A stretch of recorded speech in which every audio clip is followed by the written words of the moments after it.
All right, so we're going to talk about, we've been hearing several presentations today on how the digital world has transformed the way we do business, the way consumers go about their lives, and all of that has completely changed in the last few years. So it's not just the consumers whose lives have changed, the way they purchase has changed, the way they share their experiences have changed, but it's also the research industry. And I think looking at all of you here, it's quite evident that the industry itself has changed. I mean, we're talking about topics and we're talking about things that we would not have talked about even 2 years back. So really happy to see how the market research industry itself is evolving. So what we're going to talk about, what Ruchika and I are going to be talking about is this path to discovery, a path of discovery, both for the consumers as well as for all of us in this room as researchers. Okay.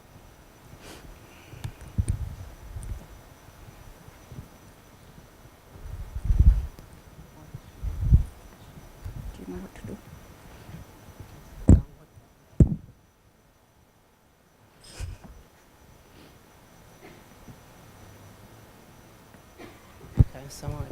Oh, okay. Press a bit harder, I guess. Okay, so let me start with the challenge that marketers are facing today. This is what I've called the tangled web of marketing. Audiences have become hyper-segmented, and we all have, in any large company, Intel as well as other companies, many of you here would know this. We're today talking about audiences that have that are extremely finely tuned in terms of the messages that they need, the kind of benefits that they're seeking, the needs that they have. And so therefore the range of messages, I mean, for a company like Intel, we look at everything from thought leadership through to product performance, through to getting people to purchase. So we really messaging through the funnel, from awareness through to consideration through purchase. And all of this is being done on the plethora of media that is available to all of us. And digital media, as all of you know, have thrown up so many options and opportunities for us to message and reach people. And what we do is a range of business results that we want to achieve, whether it is increasing revenue, it is increasing profitability, it's increasing our brand values. It's a whole range of things that we are trying to do. And all large companies today are not, we don't just work silos or just talk about our own products. It's quite common to have partnerships that are either within our industry and very often unrelated, quite outside of our industry. So we have the Intel Insight program where we work with our OEM partners, that's quite commonly known, but we also have Intel and Olympics, or Intel and Qantas Airways, unconventional, or Nike and Apple. So you have very unconventional partnerships that are all being messaged to bring consumers offers and products and services that they had never known that they could have from diverse companies coming together. So what all this means to a marketer is that the ability of a marketer or a market insights professional to show the value of marketing is becoming more and more difficult.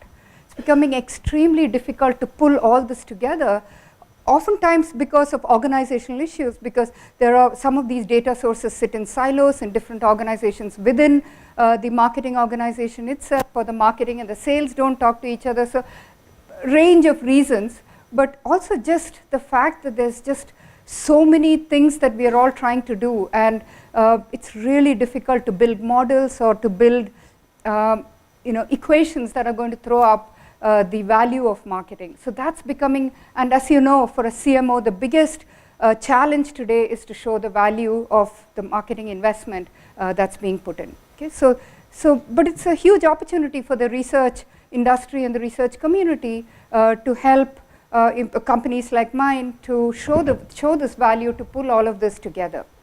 So that's really what we are talking about. Oops, sorry. At least I learned how to use this.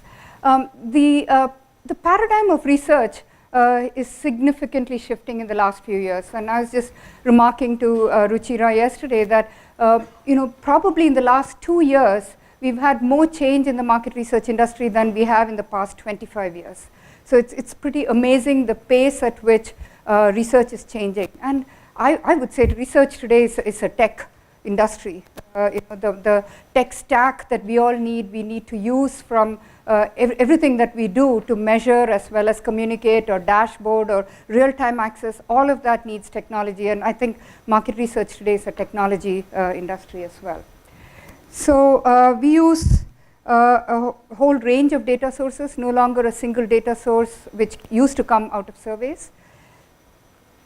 The digital research today has become the medium that has disrupted the traditional qualitative and quantitative market research, and that's what Ruchika is going to speak quite a bit about. Researchers themselves have changed, from the very traditional skill sets that we all knew about. Today it has embraced many, many more skill sets, including cybersecurity professionals. So it's a whole range of skill sets. Storytelling has become so critical because the range of data that we're talking about has become complex, and just pulling it together in a coherent way requires adept storytelling. So we basically have to have a whole range of people, including technology people in companies and market research industry.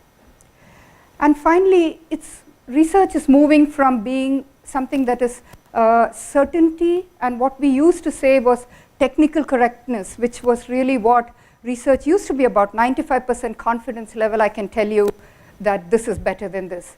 It doesn't matter anymore if it does not meet my timeline and if it's not actionable. So it's really all about being able to provide the right data at the right time to be able to drive decisions and business action. So that's really what it's all about.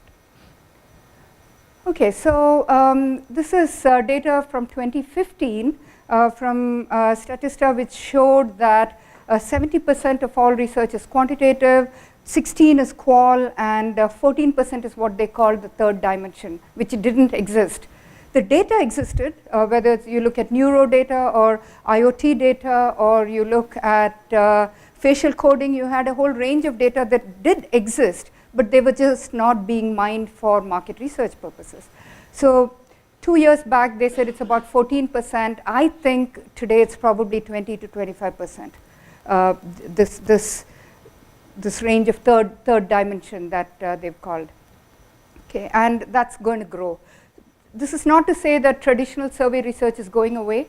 I think we need all of those data sources, and what we believe is that you need to become data agnostic. It doesn't matter where the data is coming from or what data source you're using.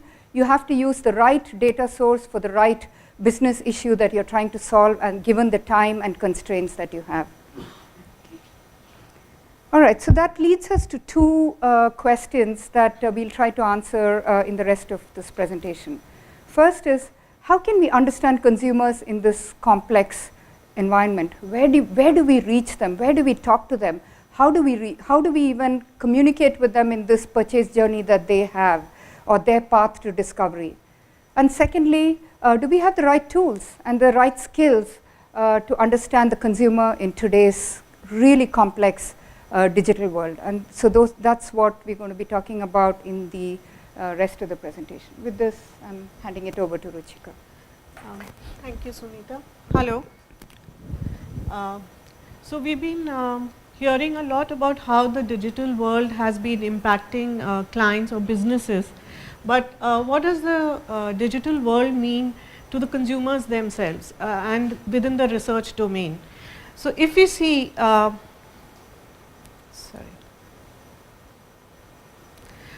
this is basically based on internet penetration.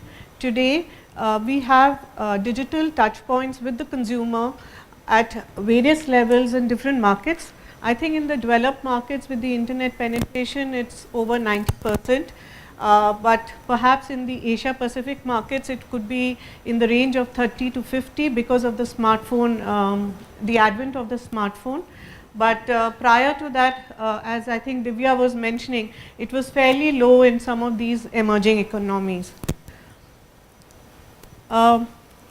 how do we reach these consumers when they are so actively engaged in the digital world? So, we just had a presentation regarding passive measurement, and what we do within our panelists is we have a passive measurement device to actually map out the day in terms of the time of the day and the days of the week, and actually understand when is this person most likely to respond to a survey, and typically which channel do they use to respond. Is it the laptop, is it the mobile, or do they come to our surveys using social media?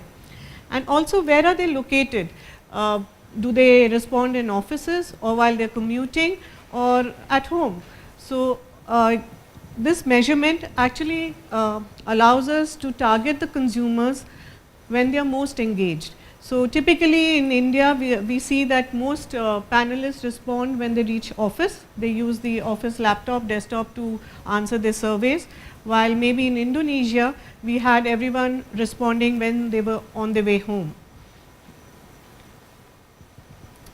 Also, the fact that we have an opportunity in terms of the number of apps available on everyone's smartphone device. This is the numbers are really huge, but this is what we found amongst a select audience amongst our panels. But what comes through is that the most popular apps are the messenger apps, be it WhatsApp, Snapchat or Instagram. They are actively used by the consumer today. It's part of their life journey. So, what we did was we said, okay, let's have a case study where we try and do a typical online quant survey and layer it with a kind of a qualitative medium, but using a digital app, and see what kind of depth of information do we get. Do we get more information? Do we get information in line what we collected from the quantitative survey? And I'll just take you quickly through that case study. Essentially, we ran it in 2 markets, India and Australia, about 100 people in each of the markets. And these were people who were either intending to purchase a laptop in the next 6 months, or had just recently purchased a laptop or a desktop. And thereafter, what we did was all who participated in this survey, we took a subset of about 12 people in each of the markets and actually conducted a group on WhatsApp, because WhatsApp was one of the most popular apps in these markets. And basically, we try to understand the entire purchase journey in terms of contemplation, decision making, the purchase journey in terms of where they were purchasing it itself, and how were they sharing their experiences. So, this quickly just to share what the quantitative findings were, pretty much in line in both markets, though in Australia what came out very strongly was awareness was generated more through retail outlets or the company website, while in India advertising played a key role both online and offline. And in terms of reasons for purchase, while Australia was looking more for price or value for money, India was largely focused also on features such as processor speed or capacity.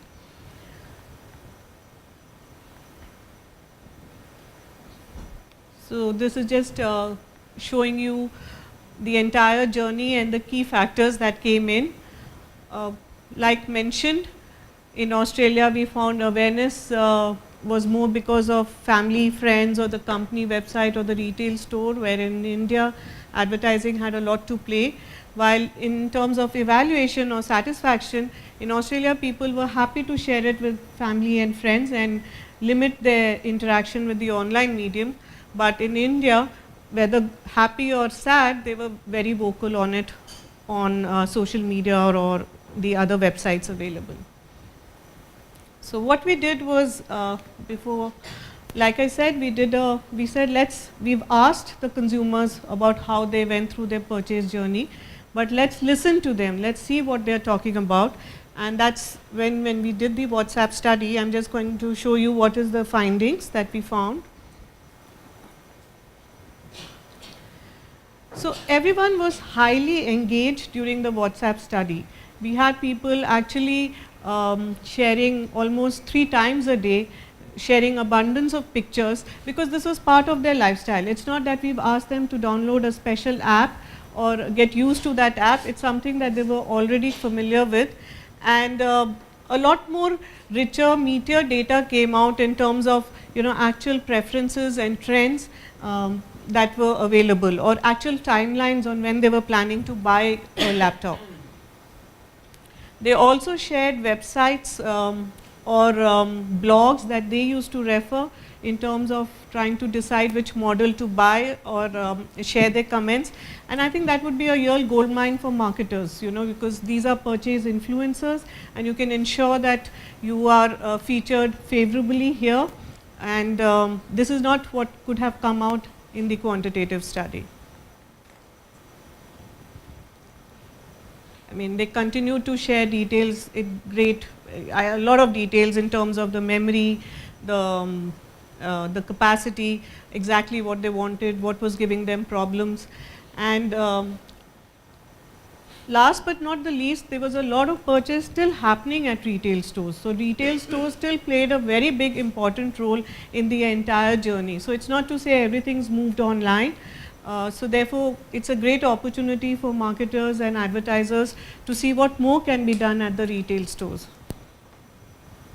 And essentially, if you layer both the asking and the listening, we get to see a lot more data that we can work on or that we can act upon.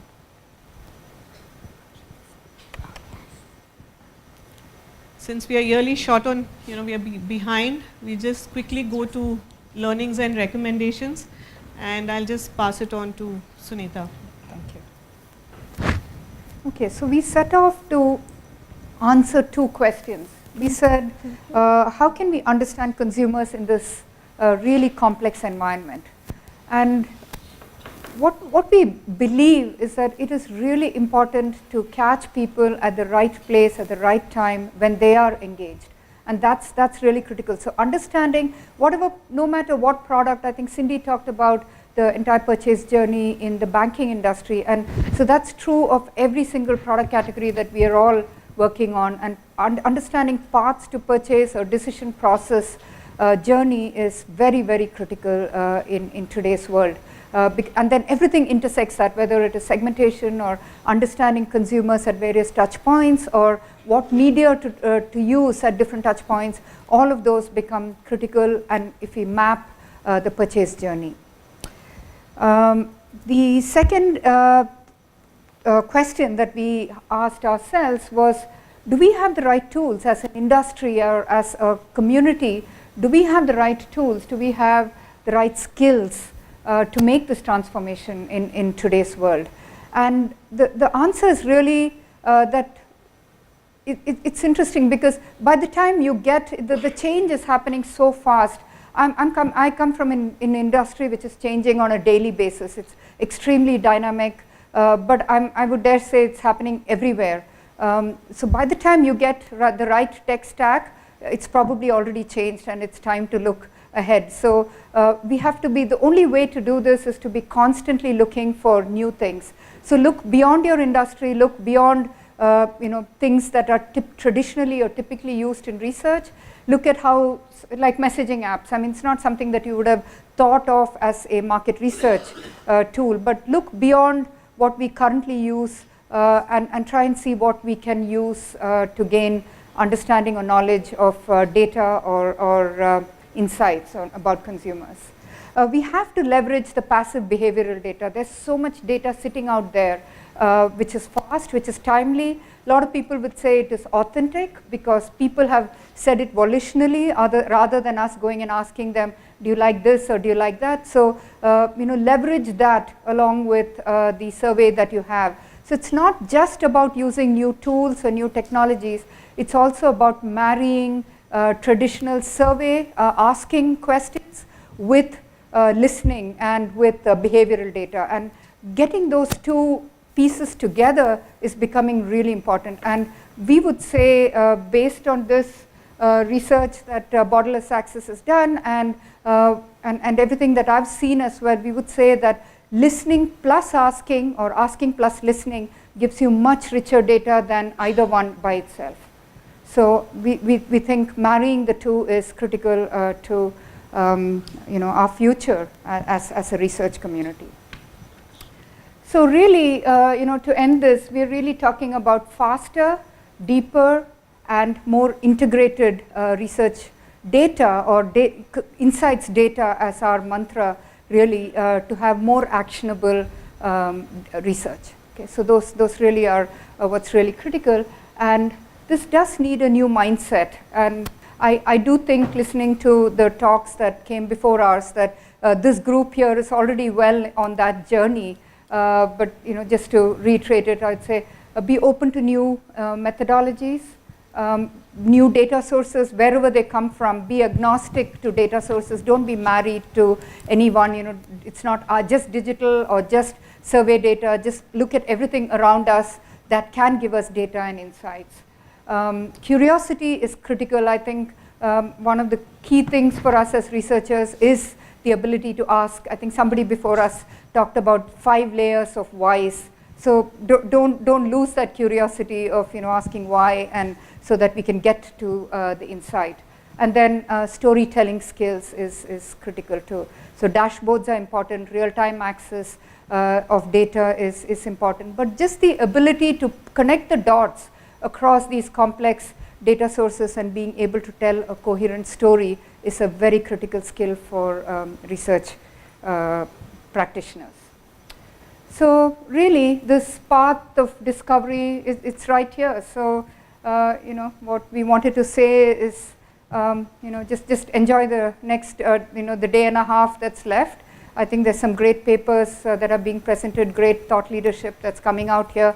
Enjoy it, and I think it's a great time to be in research, to be honest. So enjoy it. Thank you. Thank you. So again, we have time for only one question.